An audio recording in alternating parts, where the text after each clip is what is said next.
13th word. Welcome to another video in the series of computational geometry concepts where we take a geometric concept and dive into its definition, history, complexity, and other interesting properties. And the topic for today will be point location. The city of New Orleans is subdivided into 17 wards. Established in the 19th century for elections, wards have since become part of the social fabric of New Orleans. Here we are in the 3rd ward and in the central business district. And this is Gallier Hall, the old city hall of New Orleans. Jackson Square with the iconic St. Louis Cathedral is located in the 5th ward. Tulane University is located in the 14th ward, right across from Audubon Park and on St. Charles Avenue with its historic streetcar line.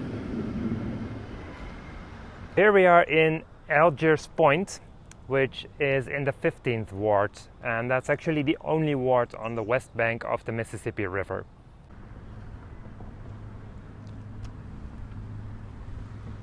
So, which ward are we in right now?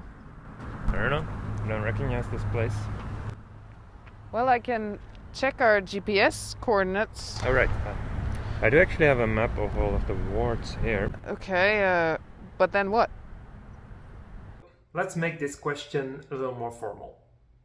Okay, we are given a plane geometric graph G, so that means it's a set S of sides and a set E of edges. And because it's a plane geometric graph, they subdivide the plane into a number of faces, which we'll call F.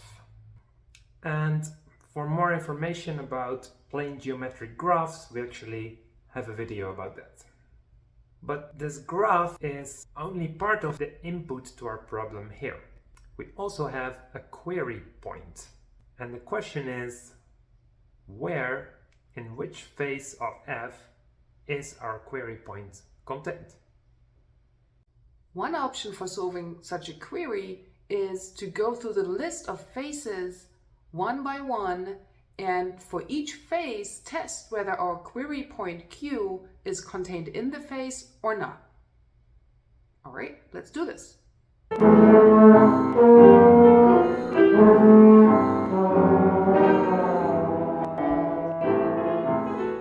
Note that the face A over here is actually also a face. It's called the outer face. All right, and let's assume our query point Q is here. So now let's go through the faces one by one. Is our query in face A? No. Is it in face B? No. Is it in face C? No. Is it in face D? Yes. So we found it. Now that's an algorithm that runs in time linear in the number of faces. But actually, how do we test whether a query point is inside a face? I mean, for a human, that's easy to see, right? But for a computer that only knows about sides and edges, that's actually a little more complicated. So we might want to find a better way to store our graph, which would make it easier to answer our query. That would also have the additional benefit that if later we wanted to do another query, we could answer that more quickly as well. Such a way of storing geometric data is called a data structure, and there are many different data structures that support different kinds of queries. For example, we have another video on range queries over here. Well, the history of data structures is in a way pretty old. I mean, the idea of storing data in a structured way is actually as old as recorded human history. Think of dictionaries, right? So in a dictionary, we store words in alphabetical order, right? In order to make it easier to look up right. words. Yeah, actually, an early example of this was already found in 200 BC or from 200 BC. There's the Inakibit Anu tablet, which was found in Babylon. Yes, in Babylon. And on those tablets, were written about 500 sexagesimal numbers. That's base 60. So just like we use base 10 for our number system and computers use base 2, the Babylonians used base 60. Right, and they stored or wrote the numbers in sorted order on those tablets, presumably to make it easier to look up numbers. Right. Yeah, actually, if we look up a word in a dictionary, intuitively we are using an algorithm to do that. So if I think of a word and I want to find it in a dictionary, I'm not going to go from page 1 all the way to the last page. I'm going to open the dictionary somewhere, and then I'm going to look at the word at the top left, and I'm just going to check whether that word comes before or after the word that I'm looking for. And if it comes before, well, then I would start looking further towards the right, and if it comes after, I will skip some pages to the left. And then I just do it again. So if I now know my word comes after, then I go to the right, and then maybe to the left, and to the left, and to the right, until I find the page that I'm looking for. Mm-hmm. And the point is, with this intuitive algorithm, one does not have to look at every single word in the dictionary. Right. We don't need to look at every single page because the words are sorted. So this is a data structure. Yeah, so this intuitive algorithm is known as binary search. And actually, binary search sort of forms the basis for computer science. Right, exactly, yeah. So it was described by John Mauchly in 1946 in the Moore School lecture. So those were, the first university courses in computer science. An important conceptual step was made in the early 1960s. For binary search, what we do is we assume that the data is stored in a list, right? So and when we perform the search, we jump around. So we need to be able to look up locations in the list quickly while we're jumping around, right? Yeah, and the ultimate version of this algorithm, in a way, was described by Derek Lamer in 1960, who described a binary search algorithm that works on arrays of arbitrary length and queries which take time proportional to the logarithm of the length of the array. And then in the same year, Windley described this notion of a binary search tree, but he attributes it to Conway Berners-Lee and to David Wheeler. Mm-hmm. Right, so they used these binary search trees already a bit earlier to store labeled data on magnetic tapes. Yeah, so the difference is that for the binary search algorithm, we store the data linearly in a list, but in a binary search tree, we actually store the data in a way that already encodes the choices that the algorithm will have to make later. So for example, say I wanted to store 8 numbers. Then I could store them in an array sorted from small to large, like this.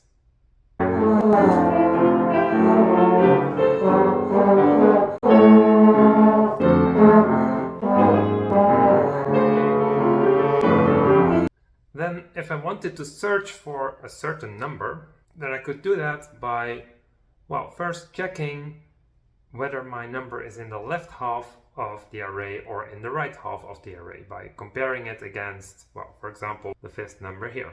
In this case, my number is larger, so I would cover up the left half of the array. I don't have to look in that half. And now I want to know whether I should be in the left half or the right half of this half array. So in which quarter of the array I need to be. So maybe I now compare against the 3rd number. Well, my number is smaller, so I'm on the left, so I don't have to go into the right quarter. And finally, I compare my number against the number that's written here. And in this case, it's equal, so it means it's not in the left subarray. And now, eventually, I end up in one of my 8 cells in the array. That is a binary search. Now, a binary search tree simply encodes this process explicitly. So in my tree, I would still have the same 8 numbers at the bottom. And at the very top of the tree, I would encode the first decision that I have to make.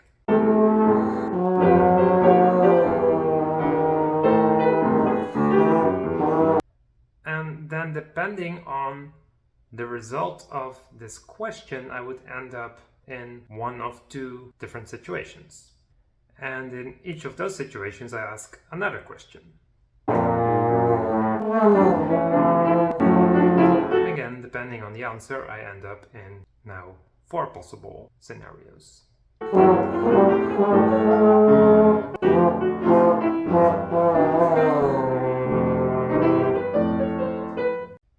And finally, depending on the answer to this last question, I will end up in one of the 8 possible cells. So again, let's look at our example here. I'm looking for a certain number. Now my binary search algorithm corresponds to simply a walk down this tree. I start with my first question. Is the number smaller than 10? Well, no. So I follow no. Is the number smaller than 77?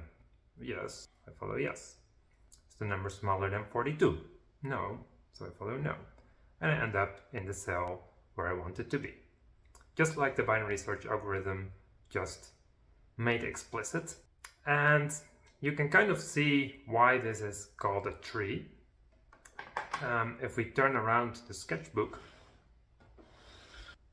then it kind of looks like a tree, right? It starts narrow and it branches out. This is a live oak. So because this looks like an upside down tree, we also use terminology borrowed from, well, biological trees. So for example, this thing at the very top here is called the root of the tree. And these cells at the bottom, which store the numbers, are called the leaves of the tree. The internal boxes here are called nodes, and the arrows are what we call pointers. So why is it so important to store this information explicitly in a tree rather than just using an array and having an algorithm doing the searching?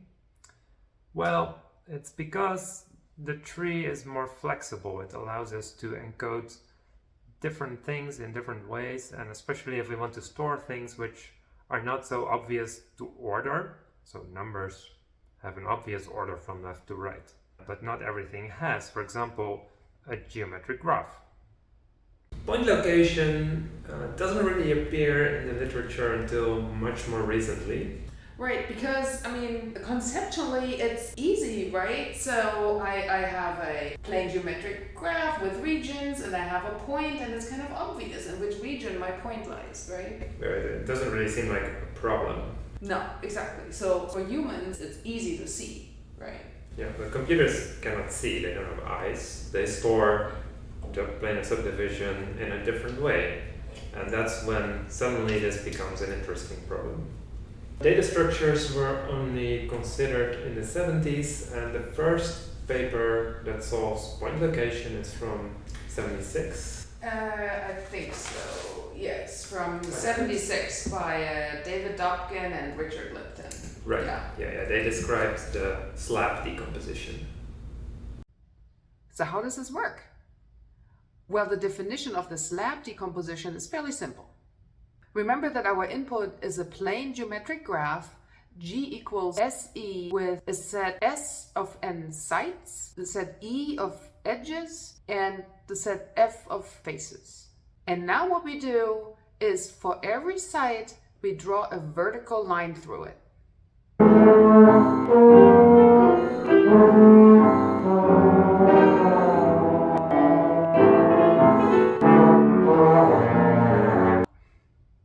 And once we've drawn all these lines, we look at the intersection of those vertical lines with the edges and add new sides there.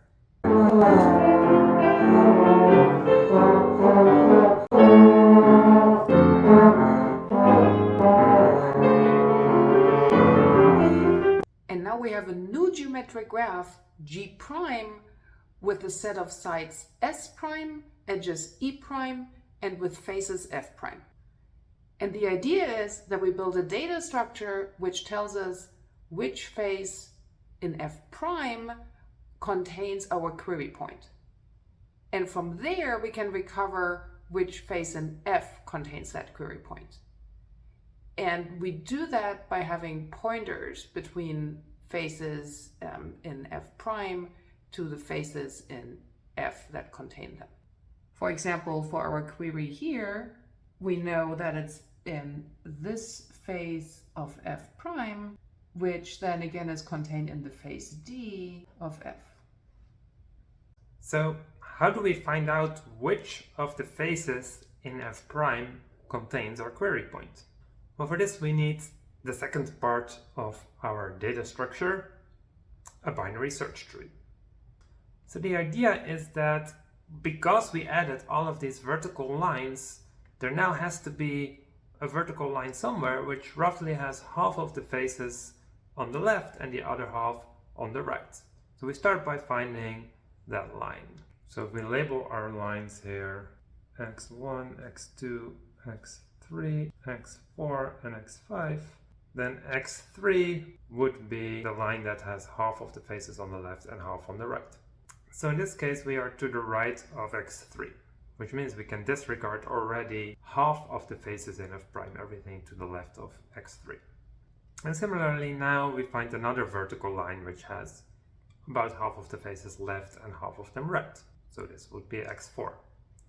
And our query is to the left of x4, so we don't have to go into the right half.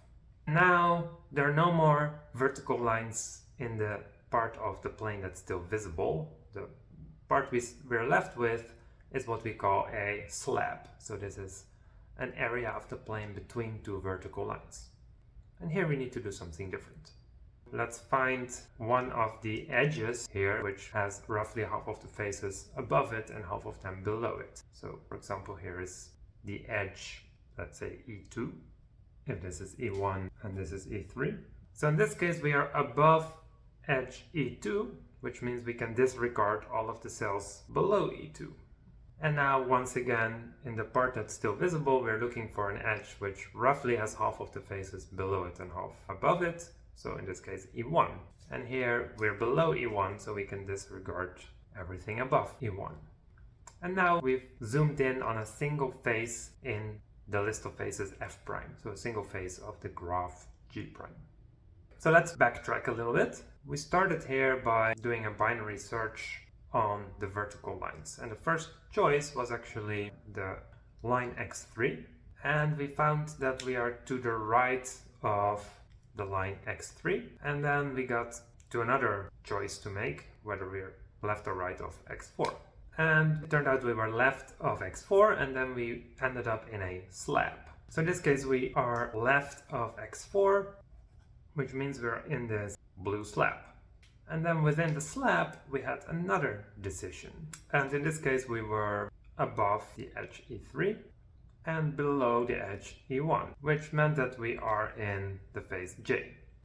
So my query was here, and the decision path I'm following is, on which side of x3 am I? On the right. On which side of x4 am I? On the left. And actually this pointer turns out to point to this node over here. Then am I above or below E2? I'm above E2. Am I above or below E1? I'm below E1. And I happen to be in J. Okay, so this path I took is only one possible path in the whole tree of possibilities. From x3, I could also go left. And then I would have to check whether I'm left or right of x2. Similarly, from E2, I could have gone down. And then I would have had to test whether I'm above or below E3. And in fact, what I've drawn here is only part of the entire tree, because we've only drawn a tree on the right here for this blue slab, but there are of course more than one slab. So if we want to look at the entire picture, it would look like this.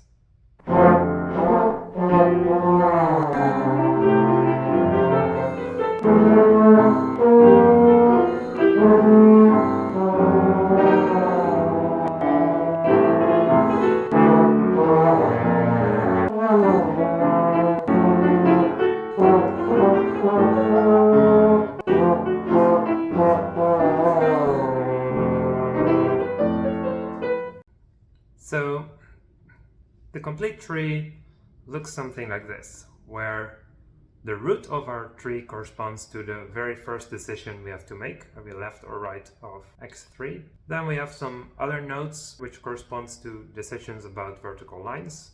Then we have some internal nodes which correspond to decisions about the edges, are we below or above an edge of the graph. And finally, all of the leaves of the tree corresponds to the actual faces in f prime. And in this case, the leaves are mostly all on the same level, but well, one leaf happens to be one level higher because we already know in which phase we are here.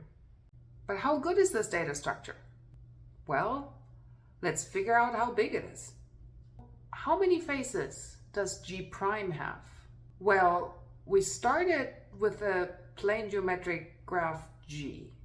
So our graph G has n sides, and according to Euler's formula, it also has order n edges and order n faces. And now we draw a vertical line through every side. Let's just look at this one line here. How many edges and faces can it intersect? Well, one line can never intersect the same edge more than once, so it intersects at most a linear number of edges. So we create at most in the order of n new sides for each vertical line. And how often can a line intersect a face? Well, here are our faces. And as you see, a line can intersect a face more than once. However, between every two intersections with an edge, there's just one face. So still, the vertical line only creates in the order of n new edges. So now, of course, we have n lines.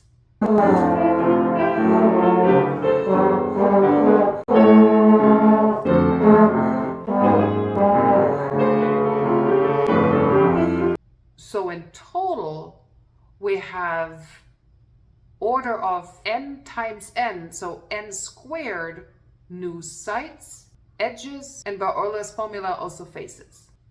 All right, so the size of the data structure is quadratic, so we're storing a lot more than we began with. Well, so if we go back to this example here, that means we have order n square faces, so our tree has order n square leaves. And now let's look how long it takes to make a query. Since we're making one choice for every level of the tree, the time it takes is really proportional to the height of the tree. So the number of levels. So we have a tree with a quadratic number of leaves, order n squared. And at each node, it branches out by a factor of 2. So the next level will have double the nodes at the previous level. So that means the height of the tree, meaning that total number of levels, is the logarithm of the number of leaves, so it's the order of log of n squared. So the height of our tree is order of log of n squared. And if we play a little bit with the arithmetic of logarithms, it turns out that log of n squared actually equals 2 times log n. Another way to see this is by looking at the tree. First, we have the tree where we decide which slab we're in. And this tree has n leaves, 1 per slab, but each of those leaves actually points to its own tree per slab to figure out where in the slab we're in. And each of those slab trees have order n leaves or faces. So we have a total of order n square leaves. And the height of our first tree over here is order log n, and the height of our slab trees is also log n, so that the total height is log n plus log n, so 2 times log n. So for a tree with n leaves, the height is log n, but for a tree with n square leaves, the height is just twice as high. So the height equals order of 2 log n, but since this is order of magnitude, that actually equals the order of log n. So the slab decomposition data structure requires quadratic amount of storage, but it can answer queries in order of log n time.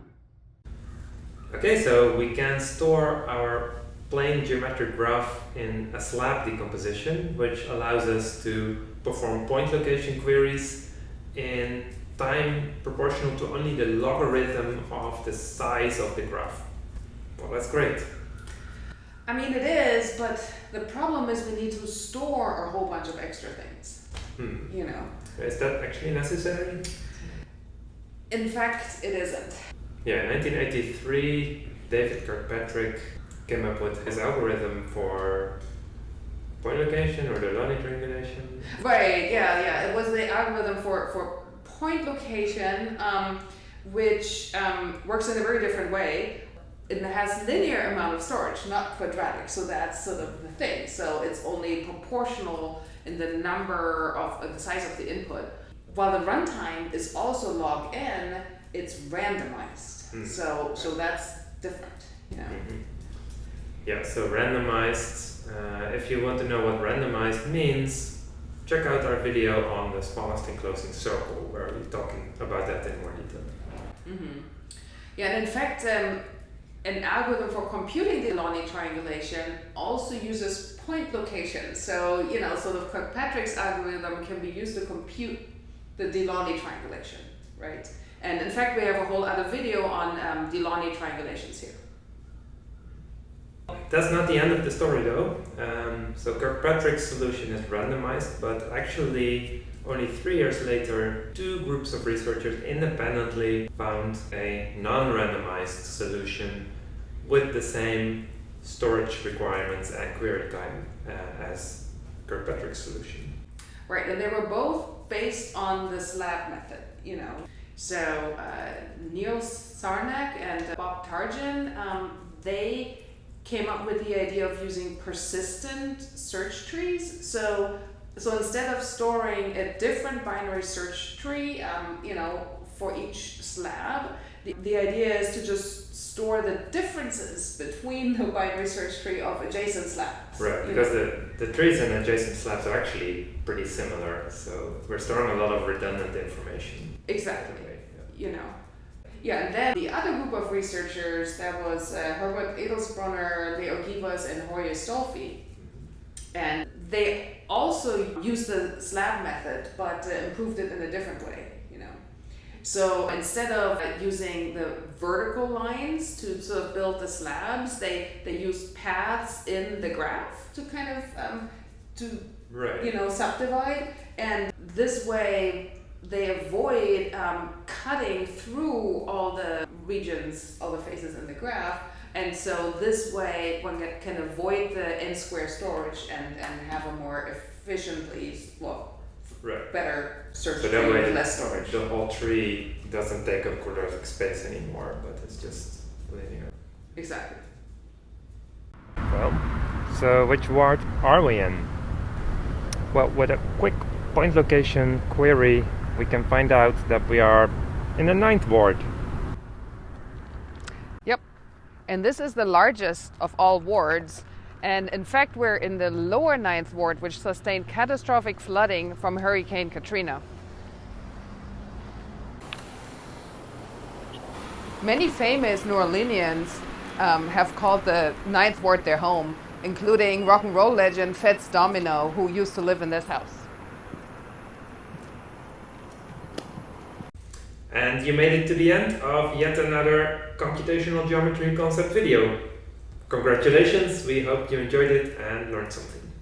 Yes, so we saw that the point location problem can be solved by storing a plane geometric graph in a data structure, which allows us, you know, to find our point in a region in the graph, to find that region more efficiently without having to look at all the regions. And if you want to know more, as always, we've put links to all of our sources, as well as some of our other videos in the description of this video. Thanks for watching!